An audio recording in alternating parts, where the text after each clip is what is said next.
All right. Hey, welcome back. My name's Dave. Today I'm checking out some beat surfing. And if you watch what I do, or you've seen some of my stuff, I'm really into like jam band stuff and jazz. And one of the things I like about, especially the jam band stuff, is kind of the long format nature of it. Um, I know like the Dead had the Rhythm Devils, and they would have the long drum solo. And that turned into like a kind of a techno thing in the later era with Mickey Hart in the Dead and Company era.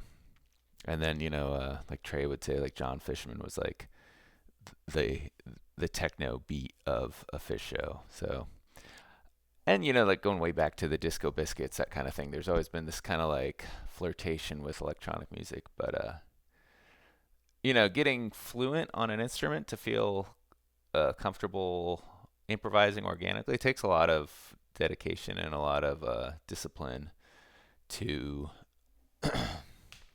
be comfortable with improvising and really internalizing time and stuff like that. So it's if you're really going after it, it takes just constant dedication, and that's what guys on that level are just always practicing, and that's just part of the life, and I'm fully on board with that. That said, since the band life is not really my thing, but I do have the privilege of playing a lot and performing a fair amount, but just different situations a lot of the time. For my own practice and kind of wetting that thing for playing these long format kind of mental projections. After a while you just kind of burn through all your BS and your stock licks, and you feel like you really lock in. um, so a lot of that you're playing with like long form backing tracks or minus guitar tracks or just electronic beats or like loops. And I've had a lot of fun with that, but the percussion side is always a little iffy.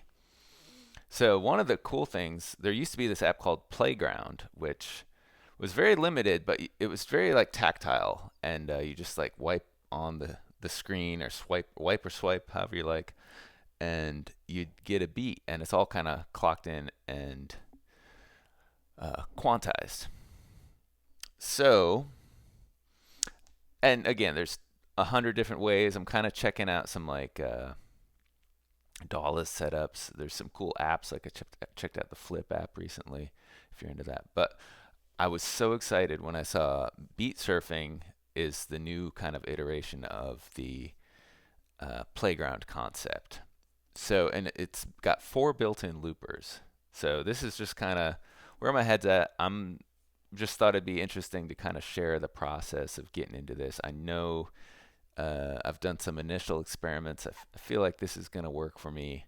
I don't know if I'm going to take it live or do some live stream stuff. I have gotten more comfortable with the idea of just jamming over DJ sets. Like people post DJ sets to YouTube, and it's fun to play along with those.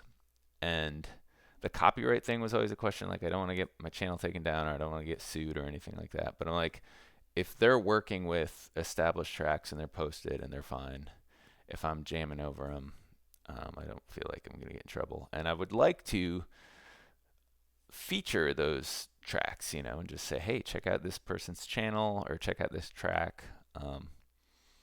And, the way it is now, like YouTube or the other platforms, I assume they'll identify what is copyrightable, and the people will deal with it, or they won't, or they'll let it go. And I think I'm just going to go with the assumption that if you are trying to do the right thing by the artist, I'm assuming I'm not gonna make a lot of money doing this, but it's a way to kind of open up the practice, which feels kind of fun in this day and age to communicate um, the process, of just the guitar work. Because there's some fun moments, like in my own practice, I was like, oh, that'd be fun to like perform for people, or like open that up and like, hey, people just hanging around flipping through their phone, like, hey, we're getting into some jams here. It's fun, and if and then I'll do the videos like this too, where I show you kind of what I'm talking about, what I'm getting into. So, I worked with a Ditto X4 recently, I have an old Boomerang too, but the Ditto has MIDI. So the cool thing is, let's get into it. This is just a demo one. They don't all have someone's picture on here. So each image has a drum on there, or it can be anything. And when you get into this, I'm going to shrink this down. This has all the stuff of like Ableton, basically. You can assign stuff. You can patch it in so some stuff triggers other stuff. And people who that's their kind of native language. They've worked as hard on that as I work on guitar. Have kind of set this up so they're instruments. And if you see some demos on this stuff, they're working this in to get a kind of a playful element, a performative element into their live electronic music set. So they're not just going boop, press and play and hanging out. And I imagine it's fun watching people get down and dance, but then there's stuff you can introduce some remixing and performative, almost like scratching kind of vibe in there.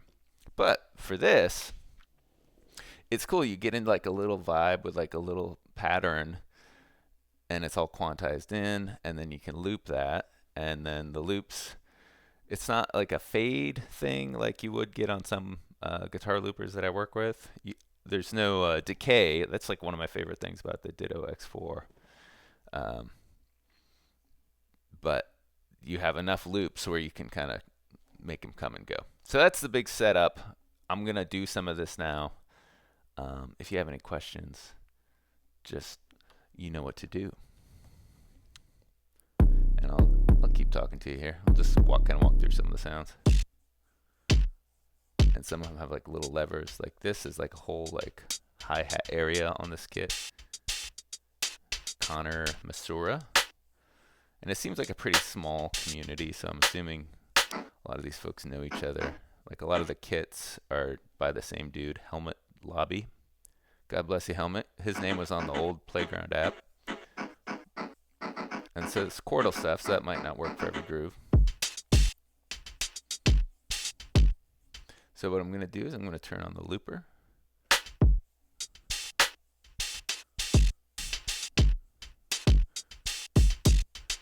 And the only thing is, like, I guess I could use my other hand to trigger the looper because you kind of get the feel like there's a rhythm in your hand. That's a nice feeling as if you're a musician, even if you're not. It's like, oh, I'm doing this thing. And even if it's not perfect with the quantization, it helps. And it's kind of nice. It's got this like, can have this like disjointed feel on one section, and then when you cut them out, like the beat's back,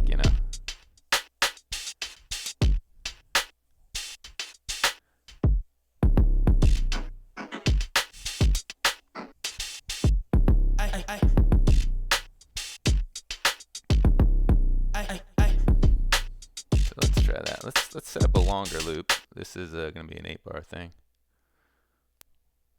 2, 3, 4.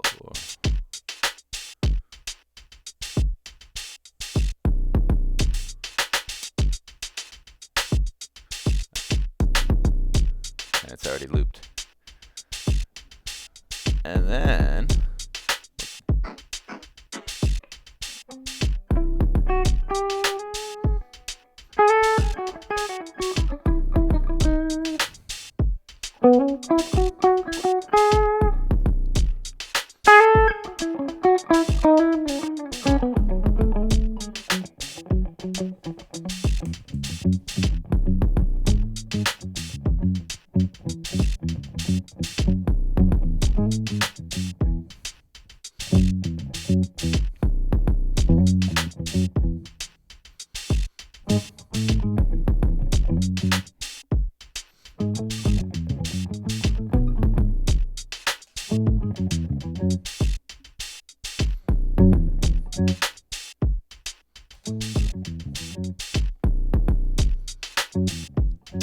one other thing I want to mention.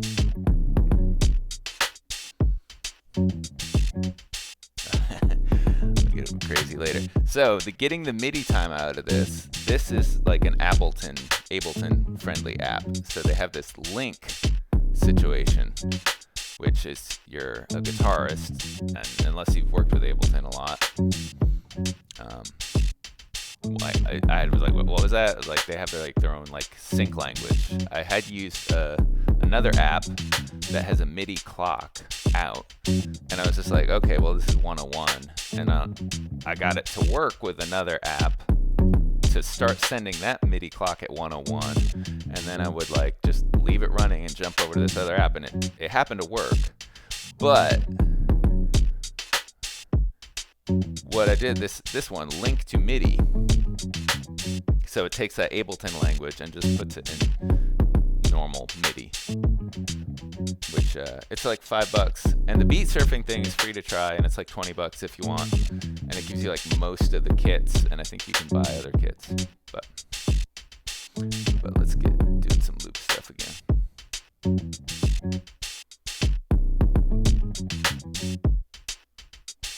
Get some layers. I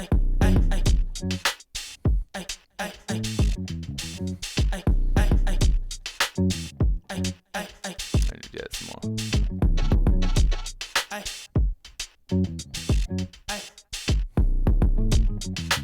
I just keep redoing. I like where that falls. It's missing this part though. See.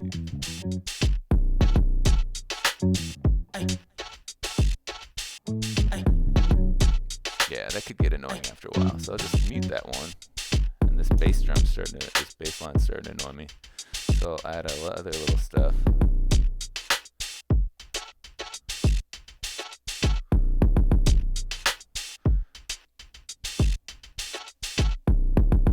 Yeah, and it just adds a little extra, and then you can do stuff like adding like extra like hi-hat and high-end percussion. Yeah, and then it just kind of gets a little more peppy beat. Adds a little fun to it.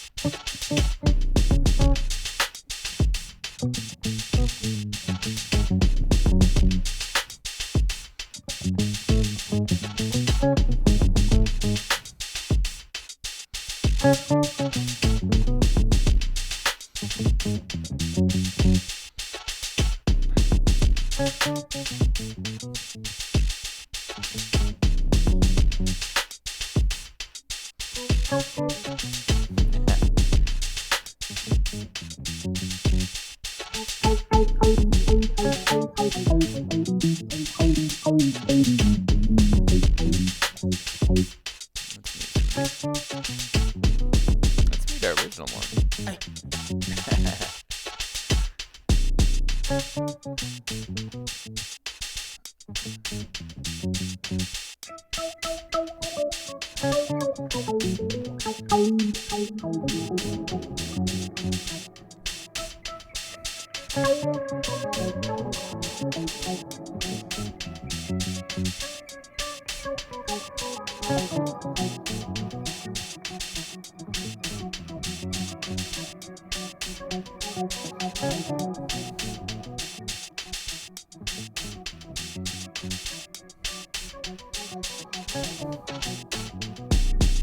Yeah, I love that little gap between the bass, the kick.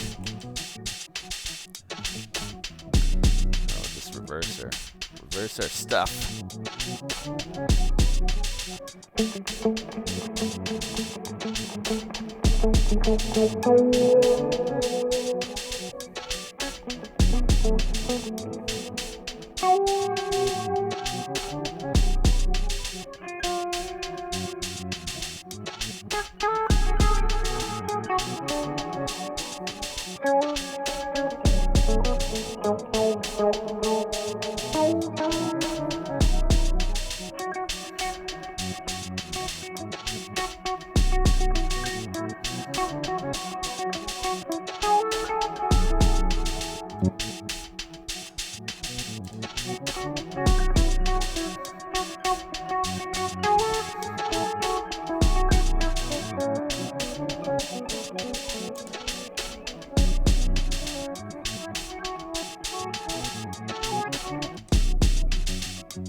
And the only thing is and probably one of the cooler things about it for me is that you do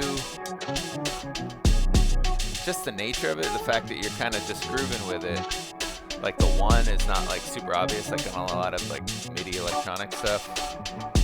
So it's really only at this point that I would feel like, oh, I got a bass line for this. You know, I got some atmosphere, and then it's just a matter of like what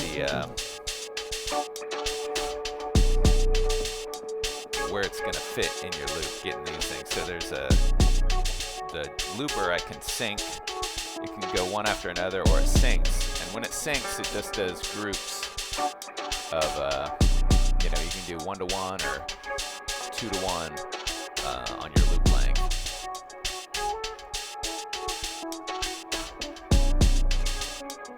Let's switch up which loops are active.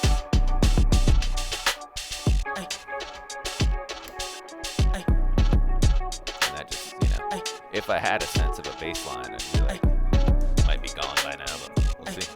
Get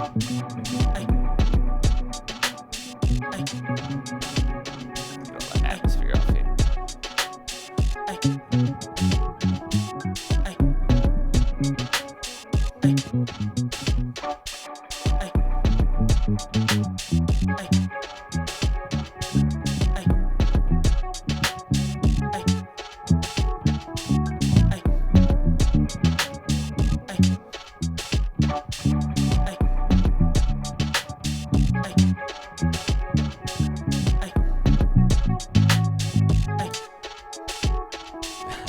It's not quite lined up, but that's kind of cool because it's just going to come back.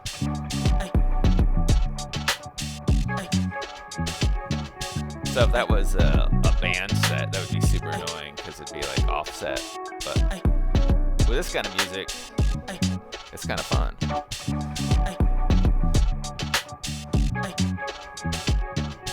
If, you know, when you're in that headspace, it's kind of this like trance repeating stuff. Which was the annoying voice one? Let's get rid of that. Is it over here? Yeah. Alright, you need to go away.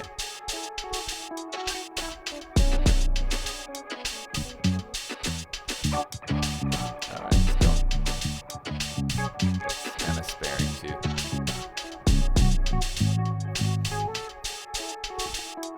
Yeah. So in terms of like electronic music, I do listen to a lot of electronic music, but the tech, the learning curve is so steep on some of those, and it's just not conducive to a musical state of mind. Like you have to sit through a lot of loops like this and then figure out when to place them and what to cut and like really dig into the fine tuning of like attacks and like, oh, this would be better if the bass was more like this. But, you know, I feel more comfortable working, you know, what would be organically to an electronic musician.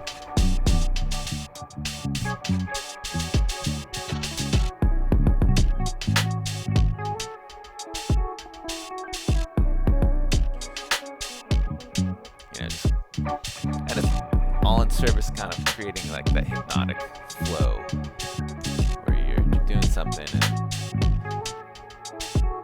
you're hearing things in a different way. You hear your ideas in a different way. So that's what I'm going for. Your mileage will vary.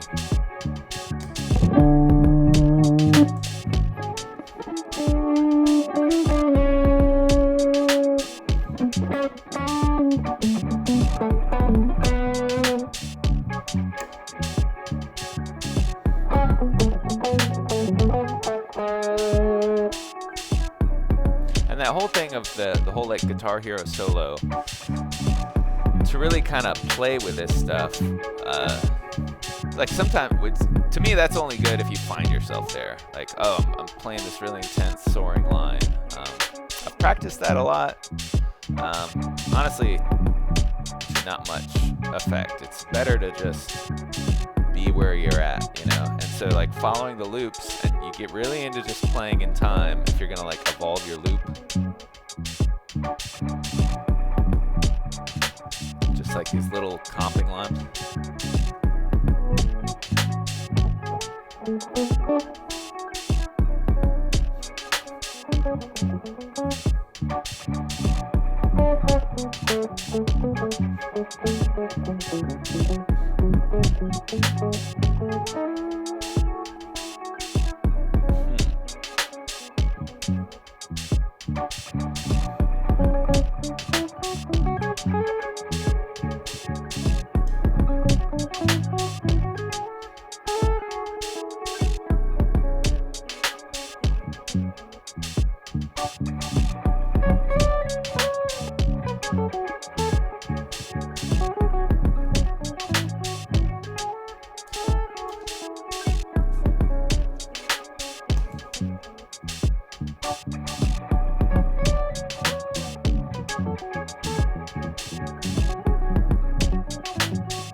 And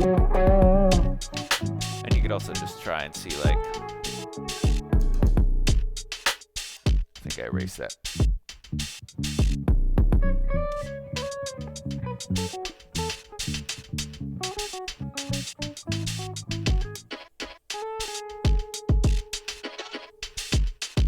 And then the play is over here now.